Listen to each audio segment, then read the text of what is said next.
ระบบ FM 104.5 เมกะเฮิรตซ์รายการต่อไปเป็นรายการคดีโลกคดีธรรม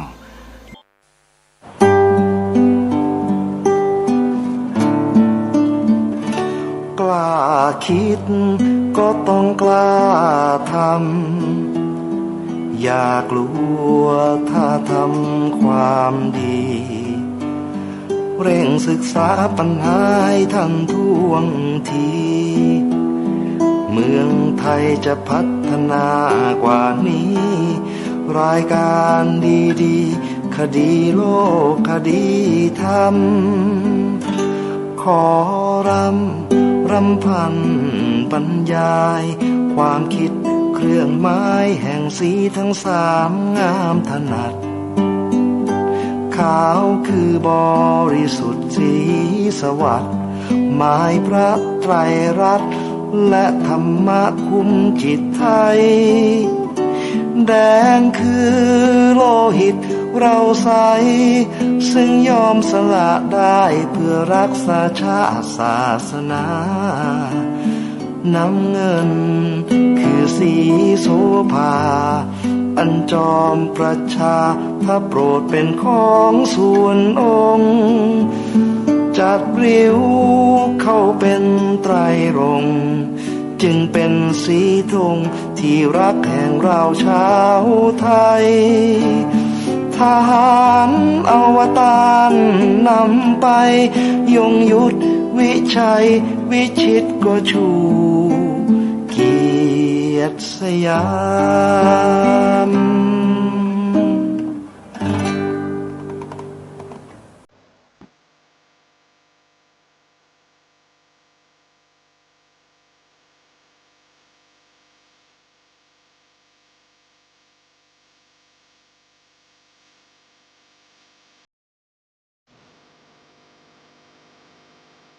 ขอ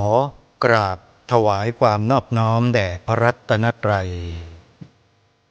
ถวายความเคารพพระมหาเถระพระเถรานุเถระทุกท่านขอความสุขความเจริญในธรรมจงบังเกิดมีแด่ท่านสาธุชนที่กำลังติดตามรับฟังรายการจากสถานีวิทยุแห่งนี้ทุกท่านขอนำท่านผู้ฟังเข้าสู่รายการคดีโลกคดีธรรม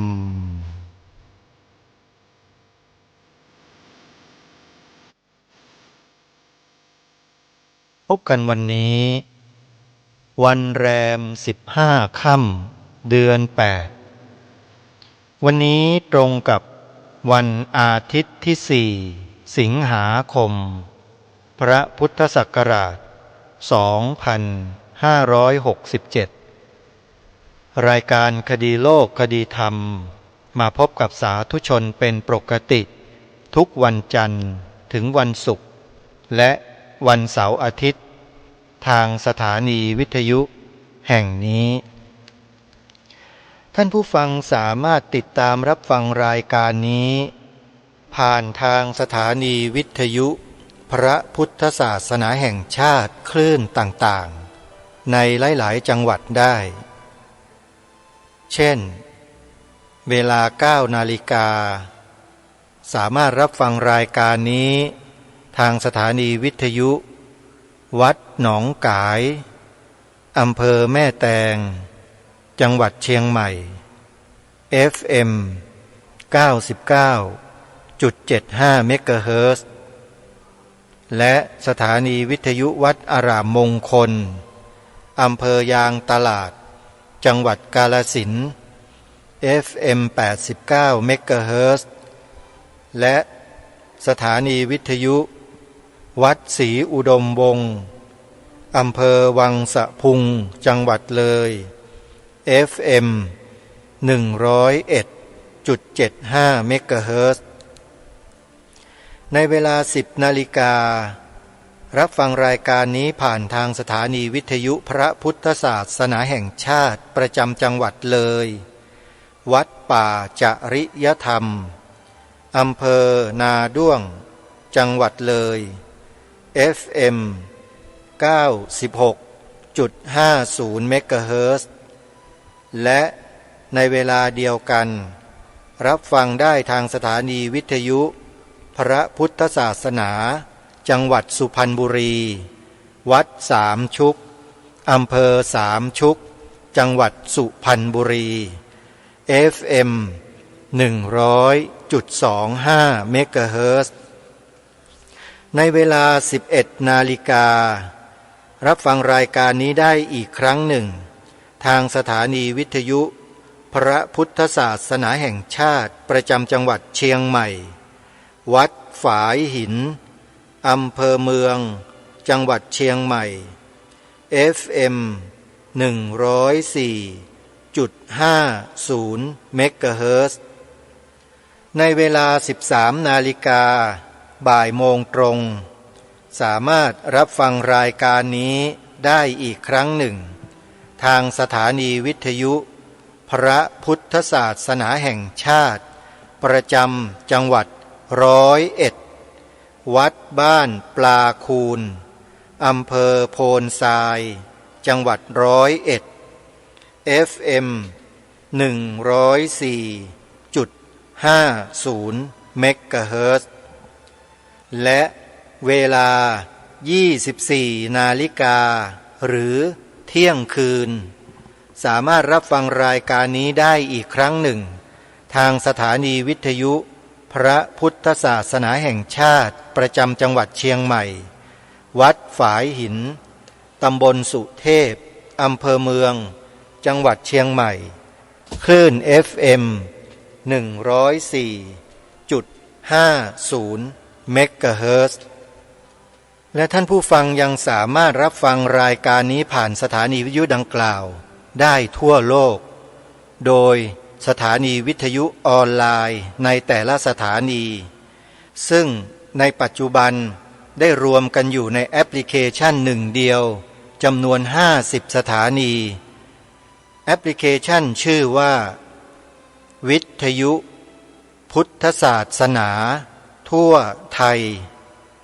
ท่านสามารถใช้โทรศัพท์มือถือระบบ Android ดาวน์โหลดแอปพลิเคชันนี้เพื่อรับสถานีวิทยุพระพุทธศาสนาแห่งชาติจำนวนกว่า50สถานีไว้กับโทรศัพท์มือถือของท่าน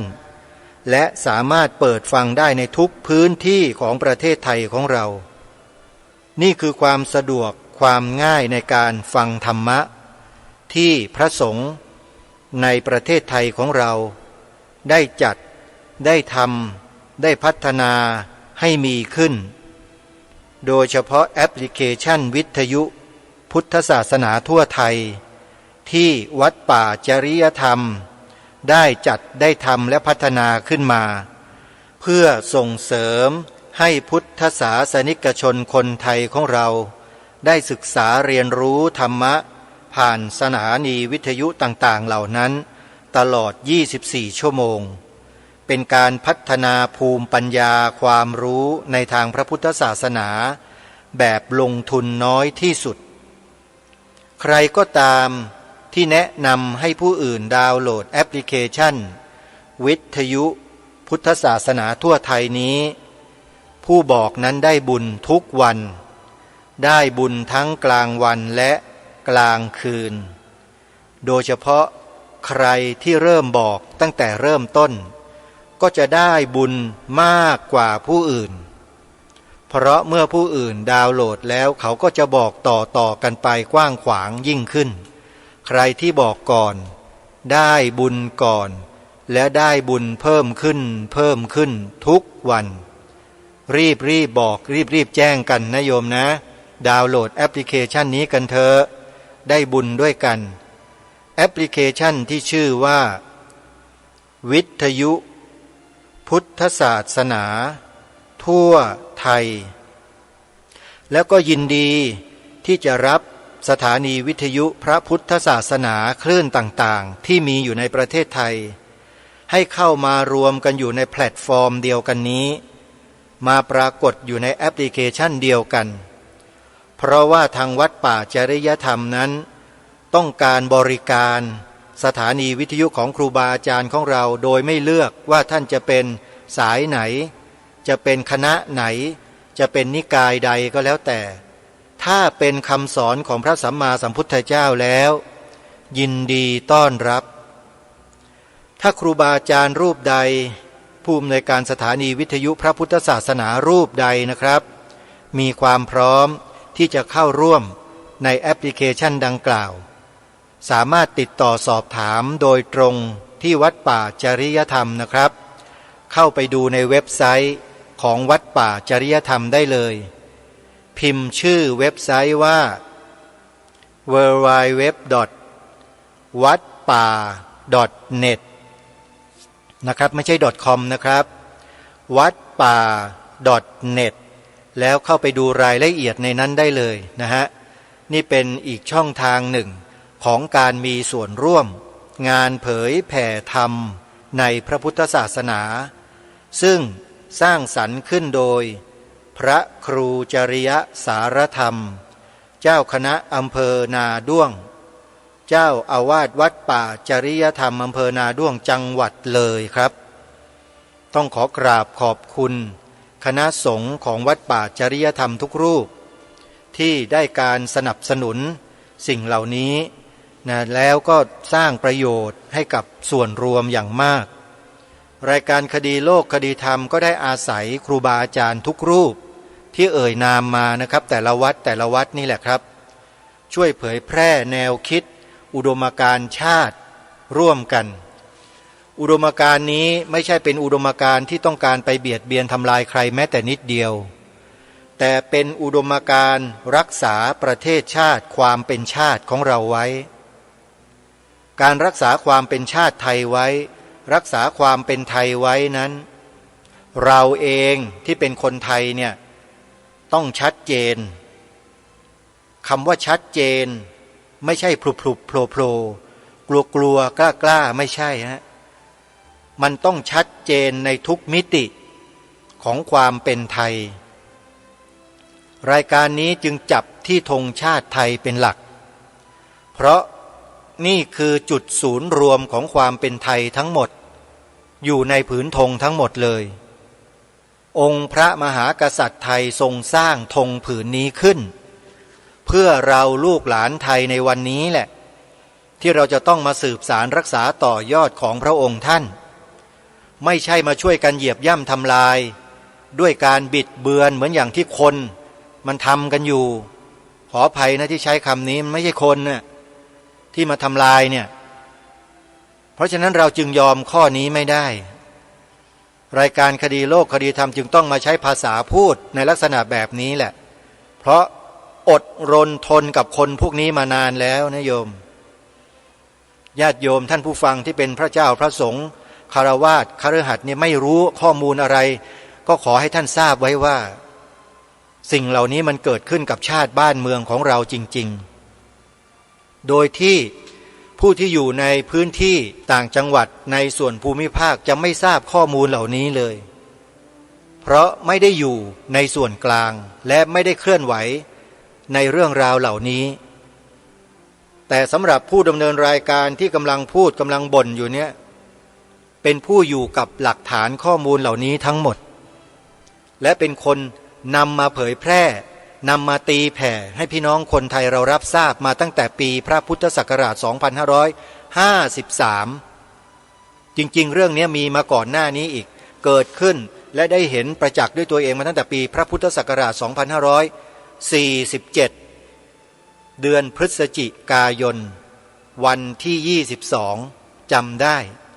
เหตุเกิดที่พิพิธภัณฑ์สถานแห่งชาติพระนครมีหน่วยงานภาครัฐไปจัดงานนิทรรศการธงสำคัญของชาติโดยใช้พื้นที่ของพิพิธภัณฑ์สถานแห่งชาติพระนครเป็นสถานที่จัดงานผู้ดำเนินรายการเห็นป้ายประกาศว่ามีงานธงสำคัญของชาติก็เลยลงรถเมล์ซึ่งกำลังนั่งกลับวัดลงรถเมล์ที่ฝั่งสนามหลวงแล้วเดินข้ามเข้าไปดูปรากฏว่าเห็นธงสำคัญของชาติตามที่ตนเองปรารถนาแล้วดีใจมากตอนเดินกลับก็หยิบแผ่นพับ ที่เขาแจกในงานกลับมาจำนวนหนึ่งมาถึงวัดก็มาเปิดอ่านดูพออ่านเสร็จตกใจเลยการบิดเบือนสีขาวธงชาติไทยชัดเจนมากและข้อความที่จะพยายามบิดเบือนความจริงของประเทศนี้เห็นเด่นชัดมากเลย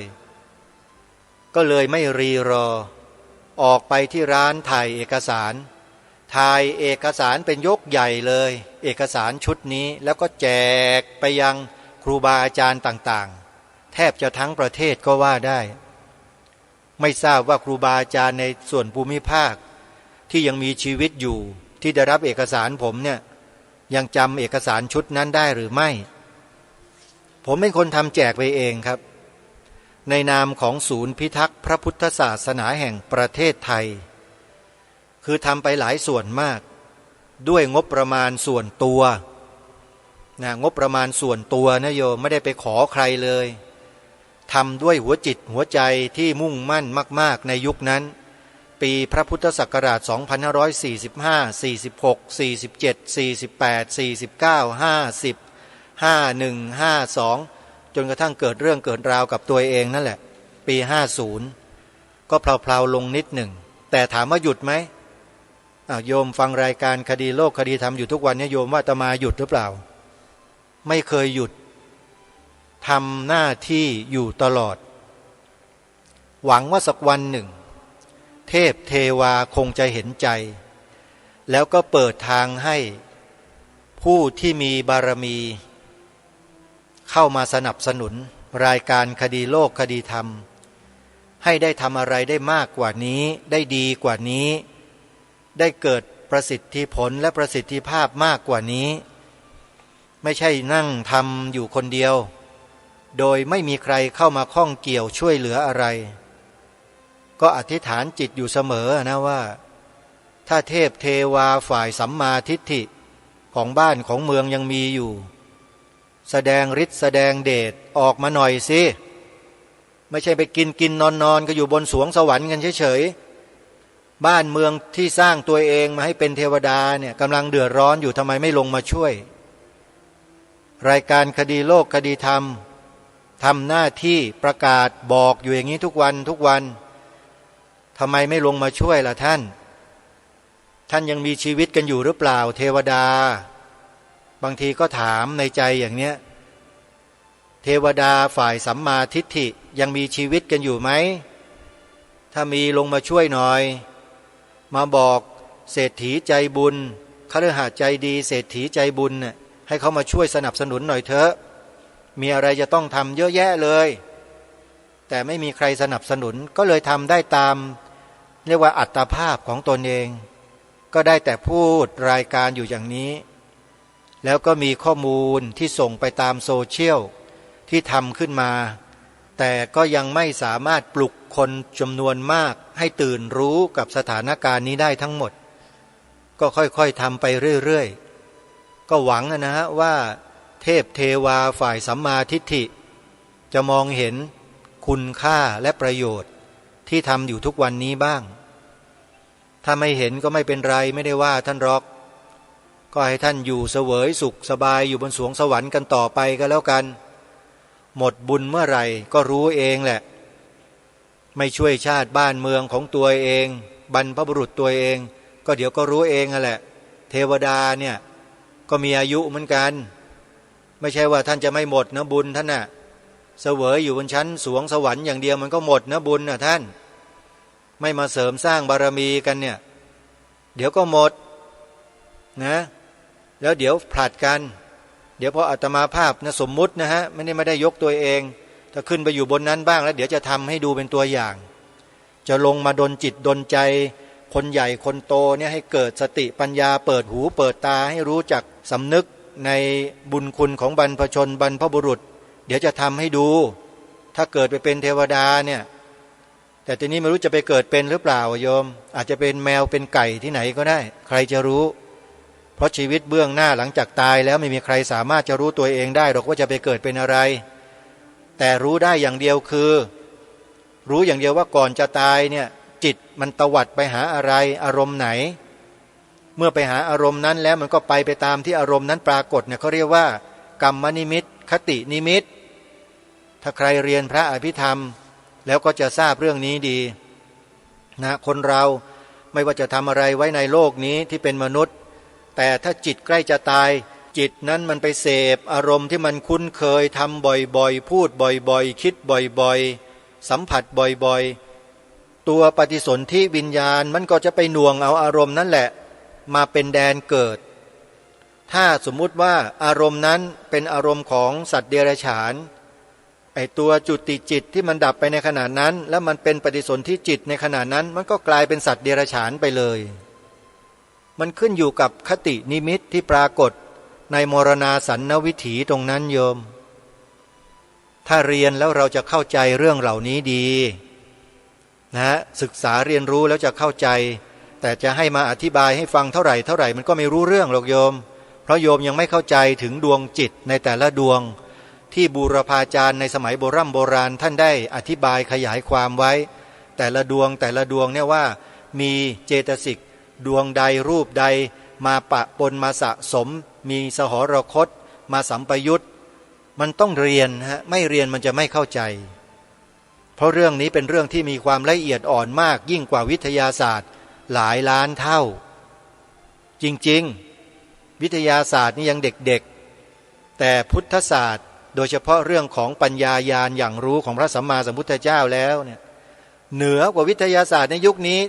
แทบเรียกว่าไม่เห็นฝุ่นเลยอ่ะนี่เรื่องจริงนะฮะ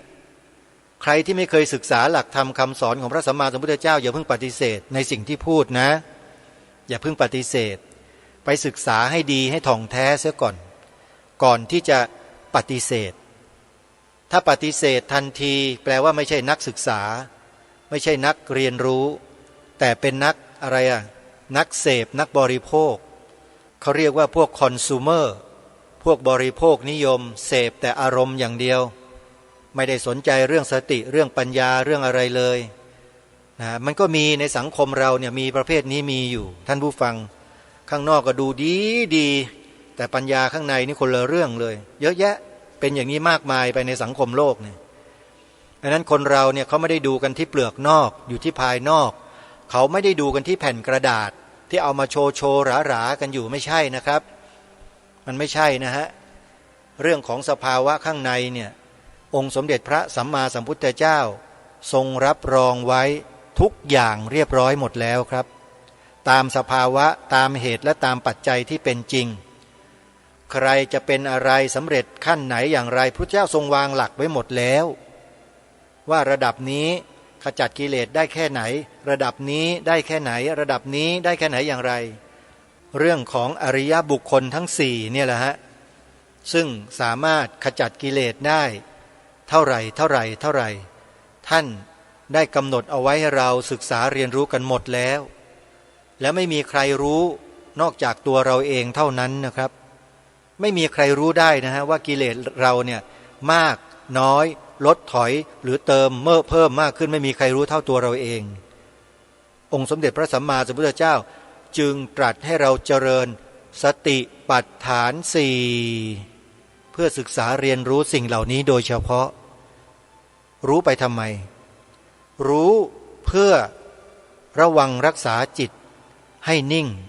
ให้เป็นสมาธิและสมาธินี้เป็นสัมมาสมาธินะครับไม่ใช่มิจฉาสมาธินะสัมมาสมาธินี้แหละจะนำไปสู่การรู้แจ้งเห็นจริงด้วยปัญญาญาณที่เราฝึกฝนพัฒนาอบรมพิจารณาเนืองๆนี่แหละฮะแล้วจะเกิดขึ้นถามว่าเกิดขึ้นมาได้ยังไงไม่รู้ฮะมาจากไหนยังไงแต่เราดำเนินตามที่พระเจ้าตรัสสอนเนี่ยเจริญสติปัฏฐานสี่เนี่ยนะเจริญไปทำไปทุกลมหายใจทุกวาระจิตถ้าทำได้ยิ่งดีแล้วให้เห็นแจ้งแทงตลอดถึงความเป็นอนิจจังทุกขังอนัตตาของรูปนามเพียงเท่านี้แหละเราก็สามารถที่จะเข้าใจอะไรในโลกใบนี้จักรวาลนี้อย่างมากมายเลยนี่ขนาดยังไม่ได้บรรลุนะโยมยังไม่ได้พูดถึงอริยบุคคลเลยนะพูดแค่ปุถุชนเดินตามแนวสติปัฏฐานสูตร แล้วไปพบไปเจอเห็นสภาวะอะไรต่างๆมากมายลองไปอ่านยาน16ดูสิโสรสยานน่ะที่บูรพาจารย์ในสมัยโบราณท่านผูกเอาไว้ท่านเรียงลำดับไว้เนี่ยหรือถ้าใครต้องการจะฟังเทศลำดับยานของพระเดชพระคุณหลวงพ่อเจ้าคุณพระธรรมธีรราชมหามุนีโชดกญาณสิทธิปริญญาธรรม9ประโยคคณาจารย์เอกฝ่ายวิปัสสนาธุระของเมืองไทยวัดมหาธาตุคณะ5มานำแผ่นซีดีนำแฟลชไดรฟ์ที่เขาทำจำหน่ายให้ทำบุญกันเนี่ยลองไปเปิดฟังกันดูสิฮะแล้วจะรู้ว่ายาน16นั้นมีอะไรบ้างต้องเรียนต้องศึกษาต้องรู้แต่ฟังอย่างเดียวไม่พอนะอ่านอย่างเดียวก็ไม่พอต้องลงมือปฏิบัติด้วยตนเองคือนำตนเนี่ยไปอยู่ในพื้นที่ที่เขาจัดอบรมวิปัสสนาธุระนี่แหละเดินจงกรมนั่งสมาธิส่งอารมณ์เดินจงกรมนั่งสมาธิส่งอารมณ์ทำไปอย่างนี้เรื่อยๆแล้วครูบาอาจารย์ที่ท่านมีความรู้ความสามารถประสบการณ์สูงสอบอารมณ์เราเนี่ยเดี๋ยวท่านจะปรับจิตเราเองปรับจิตนะโยมไม่ใช่เชื่อมจิตไม่มีในพระพุทธศาสนาไม่มีฮะมีแต่ปรับจิตของเราปรับด้วยอะไรด้วยการกระทำของเราเองที่ครูบาอาจารย์แนะนำว่าเอาเดินระยะ1เดินระยะ2 3 4 5 6นั่งสัมผัสอย่างนี้นะใช้ความรู้สึกนะถูกหนอแตะหนออะไรหนอเนี่ยเดี๋ยวครูบาอาจารย์ท่านแนะนำเราเองเพราะท่านรู้ใครมีอารมณ์แบบไหนยังไงเกิดขึ้นอย่างไรเนี่ยครูบาอาจารย์ผู้สอบอารมณ์ท่านจะรู้ท่านจะทราบทันทีแล้วจะแก้ให้เราเดี๋ยวนั้นเพราะฉะนั้นไม่ต้องกล่าวอะไรเลยกับคนที่ไปนั่งภาวนาด้วยตัวเองคนเดียวอวดเก่งอยู่คนเดียวเนี่ยไปไม่รอดสักรายไปไม่รอดทำไมไม่รอดฮะวิปัสสนูกิเลสเอาไปกินเรียบไม่มีเหลือเลยพวกอวดเก่งทั้งหลายเนี่ยไม่ว่าจะเป็นพระหรือเป็นโยมก็แล้วแต่เถอะวิปัสสนูกิเลสเอาไปกินเรียบหมดเลยใครที่เป็นวิปัสสนูกิเลสหรือถูกวิปัสสนูกิเลสกินใครที่ไม่ได้ถูกวิปัสสนูกิเลสกินมีแต่ปัญญาสัมมาทิฏฐิแท้ๆเราฟังท่านกล่าวท่านแสดงเราจะรู้ถ้าเราได้ผ่านกระบวนการฝึกฝนอบรมตนมาแล้วจริงๆเนี่ยฟังครูบาอาจารย์เนี่ยฟังท่านใดก็แล้วแต่เถอะพูดธรรมะสภาวะธรรมในการปฏิบัติเราจะทราบทันทีเลยว่าใช่หรือไม่ใช่เป็นวิปัสสนาญาณหรือเป็นวิปัสสนูกิเลสอันนี้เราจะทราบต้องเป็นนักปฏิบัติด้วยกันนะถ้านักอ่านตำรับตำรานักศึกษาวิชาการเป็นศาสตราจารย์รองศาสตราจารย์ด็อกเตอร์อย่ามาคุยถ้าไม่ได้ฝึกฝนอบรมตนปฏิบัติตนอย่างเข้มข้นจนกระทั่งประจักษ์แจ้งในญาณสมาธิของตัวเองเนี่ยอย่าคุยเลยท่านไม่ได้ประโยชน์อะไรหรอกพาญาติโยมพาผู้ปฏิบัติเข้ารกเข้าพงเปล่าๆครูบาอาจารย์ที่จะแนะแนวผู้ปฏิบัติโยคาวจรได้ที่จะสอบอารมณ์ได้ต้องเป็นครูบาอาจารย์ที่มีประสบการณ์สูงอย่างวัดมหาธาตุยุวราชรังสฤษเนี่ยมีครูบาอาจารย์ที่มีประสบการณ์สอนวิปัสสนาสอบอารมณ์มีประสบการณ์สูงอยู่หลายรูปมีหลายรูปเลยโยมเพราะฉะนั้นมาที่นี่ก็ไม่ผิดหวังแน่นอนนะใครสนใจก็ติดต่อสอบถามดูอาตมาภาพไม่ได้เป็นเจ้าหน้าที่ในส่วนนั้นแต่ในฐานะที่อยู่ที่นี่ก็ต้องบอกสิ่งที่ดีๆเหล่านี้ให้กับทุกท่านได้ทราบส่วนท่านใดที่มีบุญสัมพันธ์กับทางวัดกับทางครูบาอาจารย์เมื่อได้ยินได้ฟังเช่นนี้แล้วเดี๋ยวเขาก็เกิดความรู้สึกปรารถนาอันแรงกล้าขึ้นในใจแล้วก็จะแสวงหาเองแต่ถ้าใครฟังแล้วเฉยๆไม่มีบุญสัมพันธ์ก็อยู่เฉยๆก็ยังคงใช้ชีวิตตามปกตินั่นเองเรื่องบุญเรื่องกุศลเรื่องเวรเรื่องกรรมเนี่ยโยมทุกคนนั้นมีติดตัวมาทั้งหมดนะอันนี้ไม่ได้หมายความว่าฟังแล้วได้ยินแล้วจะมาปฏิบัติกันทุกคนไม่ใช่นะฮะฟัง100 คนเนี่ยนะจะมาจริงๆเนี่ยอาตมาภาพคิดว่า2 คน 3 คนเนี่ยก็ถือว่าเก่งแล้ว เมื่อฟังรายการนี้ประชาสัมพันธ์ถึงสำนักปฏิบัติวิปัสสนากรรมฐานที่มีครูบาอาจารย์ที่มีประสบการณ์สูงของวัดมหาธาตุยุวราชรังสิตฟัง100คนจะมาสักคน2คนนี่ก็ถือว่าหรูแล้วนะโยมนะแต่คิดว่าไม่น่าจะมีนะคงจะน้อยมากเพราะว่าบุญบารมีที่สั่งสมมาแต่อดีตอาจจะยังไม่ถึงก็ได้นะก็เลยมีอุปสรรคมีปัญหามีอะไรต่อมีอะไรนั่นแหละเขาเรียกว่าวิบากวิบากแปลว่าผลของกรรมที่ทำมาแต่อดีตมันปิดไว้มันกั้นไว้ทางความรู้สึกของเรานี่แหละมันกั้นอยู่ในความรู้สึกนะโยมกรรมเนี่ยมันแสดงออกทั้งภายในแล้วก็ภายนอกกายกรรมวจีกรรมมโนกรรมกรรมทั้ง3ประการนี้ที่เราทำไว้แต่อดีตมันจะมาส่งผลกับเราในปัจจุบันตลอดได้ยินครูบาอาจารย์ประกาศเรื่องดีๆมีบุญมีกุศลถามว่ามีกี่คนจะเดินทางไปร่วมไปทำกันก็มีแต่คนที่เขาสั่งสมบุญมาแต่อดีตเท่านั้นแหละอ้าวโยมสร้างโบสถ์ทรงเจดีย์พุทธคยากันนะตอนนี้มีพื้นที่บุญให้พวกเราได้ทำกันแล้วใครจะร่วมบุญสร้างโบสถ์รูปทรงเจดีย์พุทธคยาจำลองขอเชิญได้โยมนะที่วัดหนองกายอำเภอแม่แตงจังหวัดเชียงใหม่นะโยมนะคนที่ฟังอยู่จังหวัดเชียงใหม่ที่มีบุญสั่งสมบุญมาเนี่ยพอฟังเท่านี้แหละโยมเอ้ยกุลีกุจอเลยตั้งใจทำไม่ได้ต้องทำนี่คือคนมีบุญแต่ถ้าคนมีบุญมาน้อย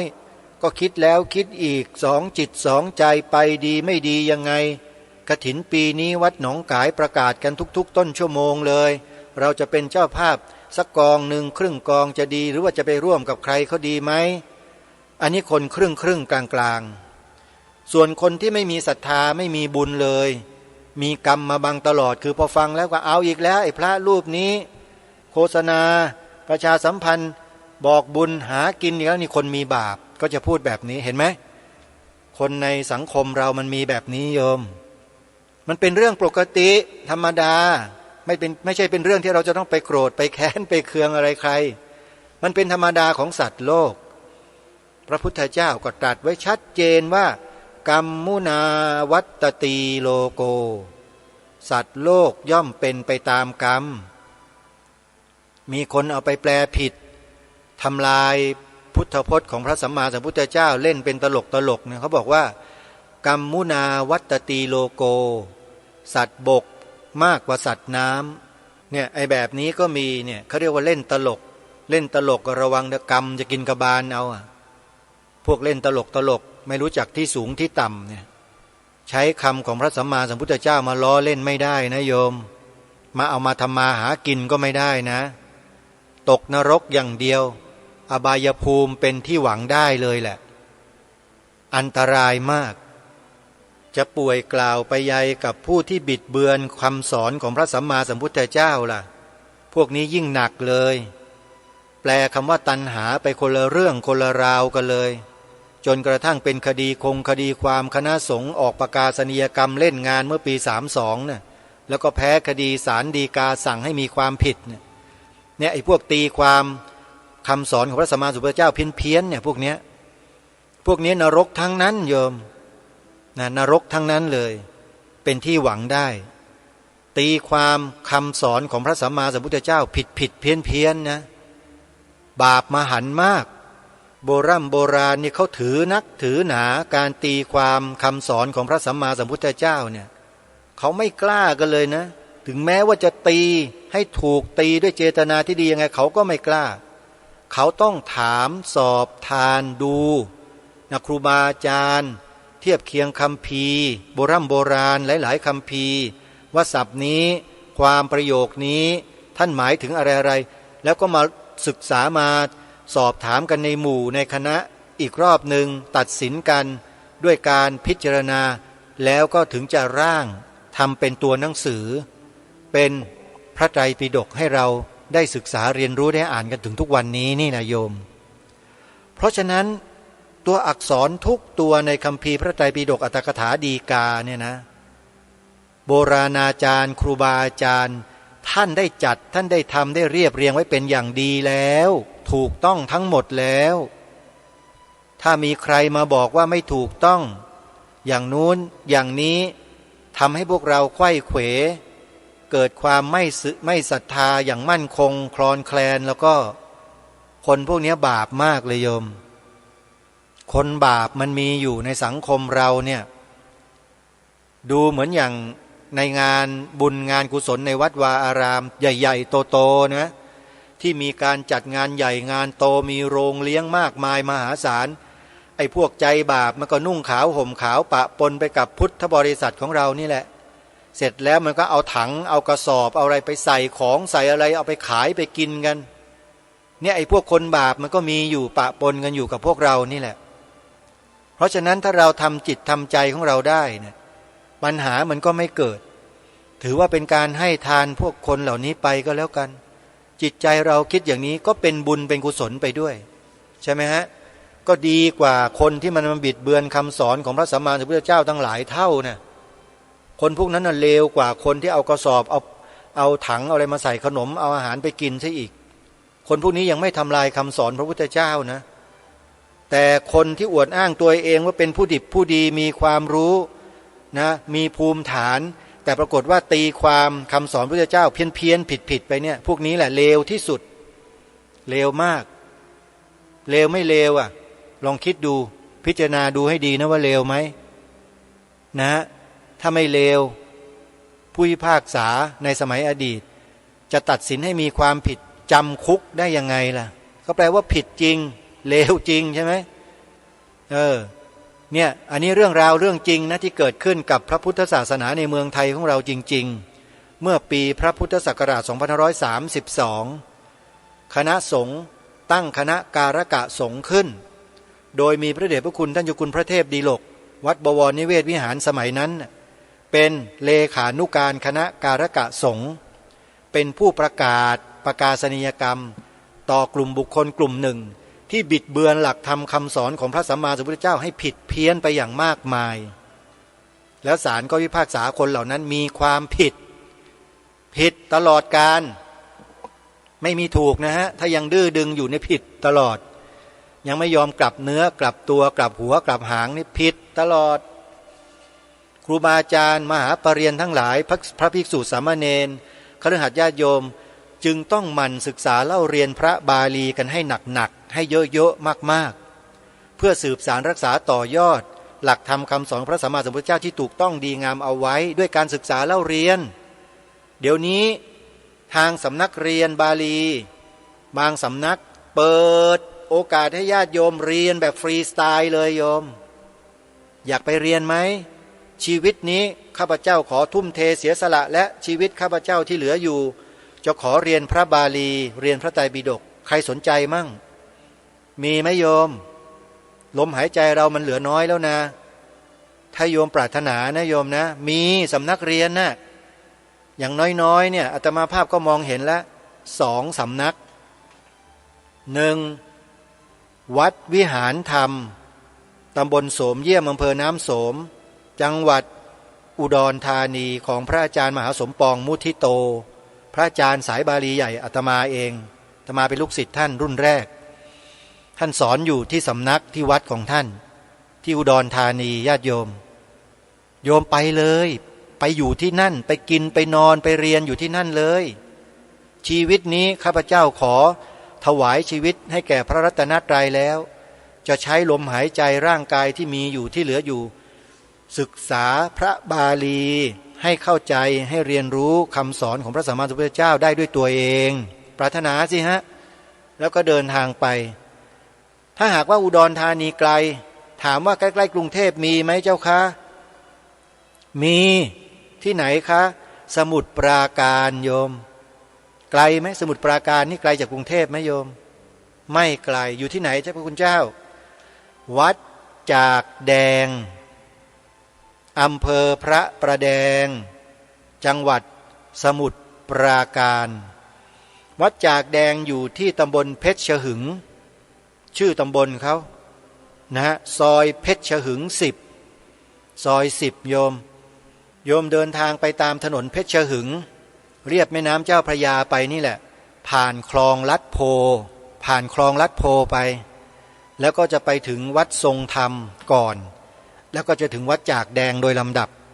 นะฮะที่วัดจากแดงเปิดเรียนสอนพระบาลี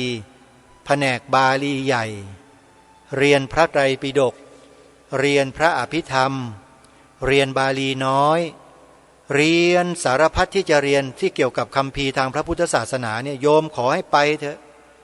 ขอให้ตั้งจิตตั้งใจถวายหัวให้กับพระรัตนตรัยก็แล้วกันท่านเจ้าคุณพระราชวชิรบัณฑิตเจ้าคุณพระมหาประนอมธรรมลังการโรกวักมือเรียกมาเรียนกันแต่ก็ไม่ค่อยมีใครไปนะ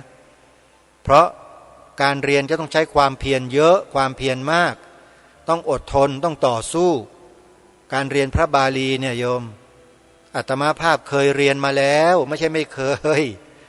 นั่งเรียนนั่งท่องกับพระอาจารย์มหาสมปองมุทิโตนี่แหละโยมใครพบใครเจอพระอาจารย์มหาสมปองก็ถามท่านดูว่าอาตมาเคยเรียนกับท่านไหมเรียนอยู่ที่วัดมหาธาตุนี่แหละเรียนบาลีใหญ่ด้วยนะเรียนอยู่2 ปีแล้วก็ไม่มีเวลาอีกก็เลยขอลาพระอาจารย์ขอหยุดก่อนภาระหน้าที่ทางวัดมอบหมายให้ตั้งหลายตำแหน่งไม่มีเวลาจริงๆโยมพระบาลีนี่ต้องทุ่มเทนะมานั่งเรียนแบบเรียนชั้นป.1 ป.2 ป.3 ม.1 ม.5 มัธยมปลายมัธยมต้นเรียนเหมือนอย่างชั้นอุดมศึกษาปริญญาตรีเอกไม่ได้นะครับเรียนพระบาลีเรียนแบบทั้งโลกไม่ได้นะคือคุณต้องเอาชีวิตละลายไปในพระบาลีเลยทำชีวิตให้เป็นบาลีทำพระบาลีให้เป็นชีวิตให้ได้นั่นแหละจึงจะสำเร็จได้อันนี้ขอยืนยันในฐานะที่เรียนมาก่อนนะขอบอกเลยว่าถ้าไม่ทุ่มเทเอาชีวิตทุ่มเทไม่มีวันจะสำเร็จเรียนเล่นๆไม่ได้นะพระบาลีไม่รู้เรื่องหรอกครับต้องทั้งกายวาจาและใจทุ่มให้หมดแล้วจะประสบความสำเร็จได้แล้วต้องระวังด้วยนะเรียนไปแล้วอย่าไปเก่งกับครูบาอาจารย์นะโยมเดี๋ยวบารมีมันจะเป็นศูนย์บุญบารมีที่สั่งสมมานี่หายแวบเลยนะไปลบหลู่ดูหมิ่นครูบาอาจารย์ไม่ได้นะโยมนะต้องยกอย่างเดียวเลยท่านประสิทธิ์ประสาทความรู้ให้อะไรเราเนี่ยต้องเทิดทูนต้องบูชาท่านนี่คือวัฒนธรรมไทยๆของเราที่เราจะต้องสืบสานรักษาต่อยอดร่วมกันด้วยถึงเวลาถึงวาระงานบุญงานกุศลเราก็ต้องไปช่วยให้เต็มที่นะอย่าปล่อยปละอย่าละเลยนะอันนี้ต้องขอฝากกับทุกท่านไว้นะใครสนใจจะเรียนนะโยม2 วัดนะที่แนะนำนะที่เรียนพระบาลีอย่างละเอียดอย่างลึกซึ้งอย่างกว้างขวางแล้วได้คุณภาพอย่างสูงด้วยไปเรียนที่วัดวิหารธรรมนะจังหวัดอุดรธานีตำบลโสมเยี่ยมอำเภอน้ำโสมจังหวัดอุดรธานีและแห่งที่2ก็คือวัดจากแดงตำบลเพชรหึงอำเภอพระประแดงจังหวัดสมุทรปราการนี่เองเข้าไปดูในเว็บไซต์ครูบาอาจารย์ท่านโพสต์เอาไว้ท่านเปิดเว็บไซต์ไว้อยู่วัดวิหารธรรมวัดจากแดงเดี๋ยวก็เจอคลิปในนั้นเต็มไปหมดเลยโยมไปหาข้อมูลกันนะใครสนใจขอเชิญได้วันนี้จริงๆแล้วตั้งใจจะเปิดคลิปที่เกี่ยวเนื่องกับสุวรรณภูมิเนี่ยให้พวกเราได้ศึกษาเรียนรู้ได้ฟังกันอีกแนวหนึ่งเป็นแนวการสนทนากันระหว่างพิธีกรรายการกับผู้ที่คร่ำวอดอยู่กับงานค้นคว้าวิจัยศึกษาเรื่องด้านโบราณคดีเกี่ยวกับกระเบื้องจานเมืองคูบัวจังหวัดราชบุรีที่จารึกเรื่องราวของสุวรรณภูมิไว้โดยเฉพาะเลยว่าจะเปิดให้ฟังวันนี้เวลาไม่มีซะแล้วโยมหมดบ่นไปบ่นมาบ่นจนหมดเวลาญาติโยมขอขมาด้วยนะใครที่ฟังแล้วอึดอัดขัดเคืองเนี่ยก็ขอขมาด้วยโยมพรุ่งนี้ฟังใหม่นะพรุ่งนี้ได้ฟังสิ่งที่ดีๆแน่นอนวันนี้เวลาของรายการหมดต้องสมมุติยุติไว้แต่เพียงเท่านี้ขอความสุขสวัสดีในธรรมแห่งองค์สมเด็จพระบรมศาสดาสัมมาสัมพุทธเจ้าจงปรากฏเกิดมีขึ้นในจิตใจของท่านผู้ฟังทุกท่านทุกคนเทินขอเจริญพรกล้าคิดก็ต้องกล้าทำอย่ากลัวถ้าทำความดี เร่งศึกษาปัญหาให้ทันท่วงทีเมืองไทยจะพัฒนากว่านี้รายการดีๆคดีโลกคดีธรรมขอรำพันบรรยายความคิดเครื่องไม้แห่งสีทั้งสามงามถนัดขาวคือบริสุทธิ์สีสวัสดิ์หมายพระไตรรัตน์และธรรมะคุ้มจิตไทยแดงคือโลหิตเราใสซึ่งยอมสละได้เพื่อรักษาชาติศาสนาน้ำเงินคือสีโสภาอันจอมประชาถ้าโปรดเป็นของส่วนองค์จัดริ้วเข้าเป็นไตรรงค์จึงเป็นสีธงที่รักแห่งเราชาวไทยทหารอวตารนำไปยงยุทธวิชัยวิชิตก็ชูเกียรติสยาม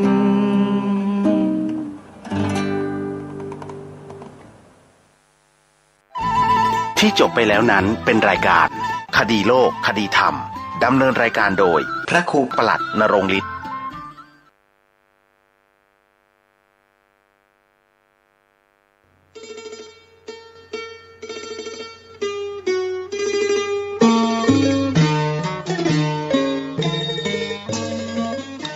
ข่าวสารเพื่อการประชาสัมพันธ์ด้วยทางวัดชัยสถานป่าเศร้าน้อยตำบลสันปุเรอำเภอดอยสะเก็ดจังหวัดเชียงใหม่มีพระครูประภัชชัยคุณดำรงตำแหน่งเจ้าอาวาสวัดชัยสถานป่าเศร้าน้อยเจ้าคณะตำบลสันปุเรอเขต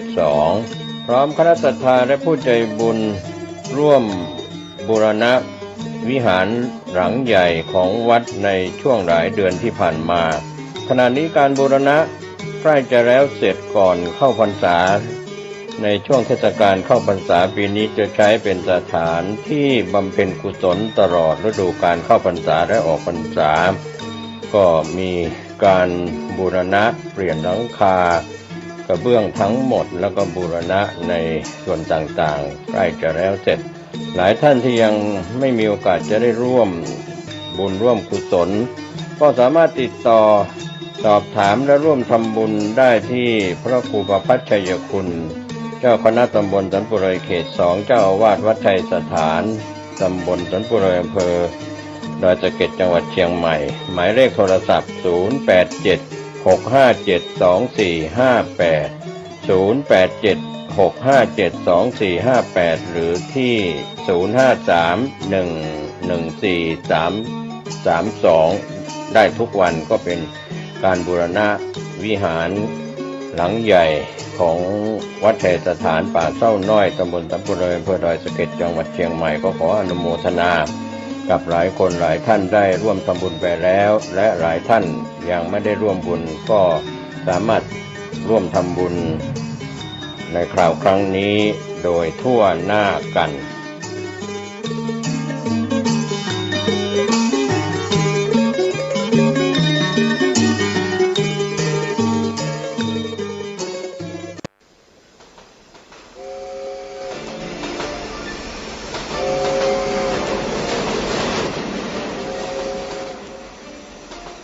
ข่าวสารเพื่อการประชาสัมพันธ์กำหนดการ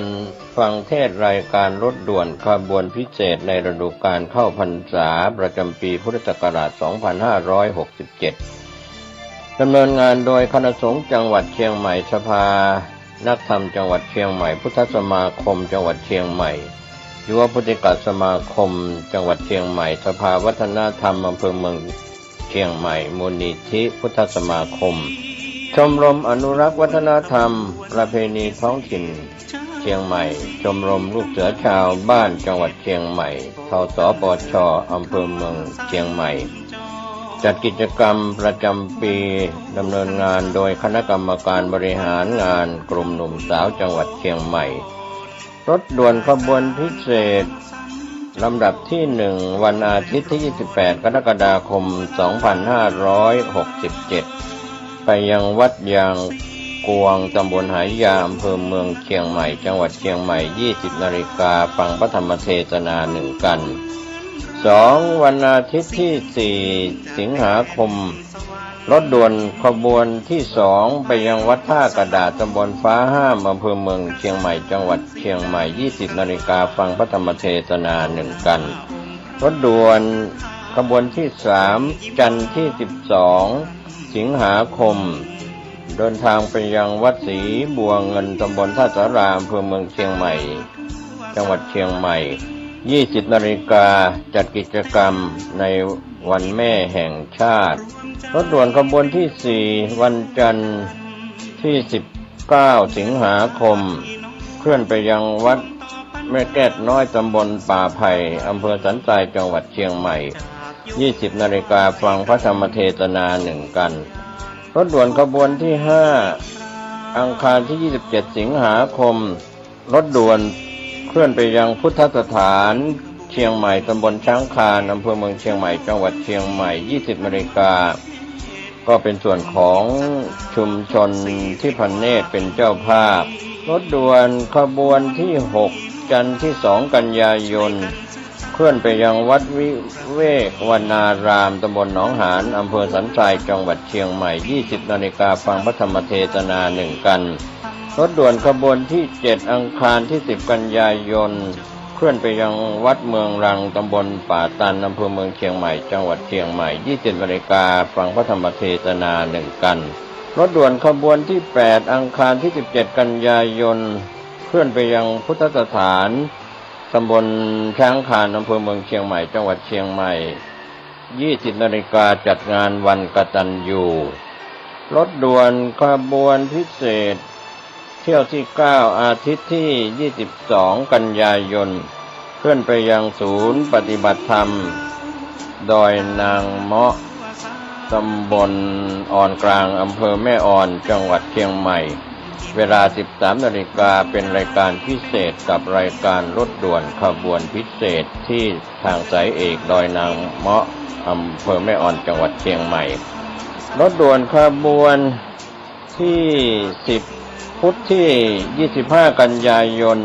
เคลื่อนไปยังวัดช่างเคียนตำบลช้างเผือกอำเภอเมืองเชียงใหม่จังหวัดเชียงใหม่20 นาฬิกาฟังพระธรรมเทศนา1กันรถด่วนขบวนที่11วันพุธที่2ตุลาคมเคลื่อนไปยังวัดฝายหินตำบลสุเทพอำเภอเมืองเชียงใหม่จังหวัดเชียงใหม่20 นาฬิกาฟังพระธรรมเทศนา1กันรถด่วนขบวนที่12พระรหัสบดีที่10ตุลาคมเคลื่อนไปยังวัดศรีโสดาพระอารามหลวงตำบลสุเทพอำเภอเมืองเชียงใหม่จังหวัดเชียงใหม่20 นาฬิกาฟังพระธรรมเทศนา1กันรถด่วนขบวนที่13พระรหัสบดีที่17ตุลาคมเคลื่อนไปยังพุทธสถานเชียงใหม่ตำบลช้างคานอำเภอเมืองเชียงใหม่จังหวัดเชียงใหม่20 นาฬิกามีพิธี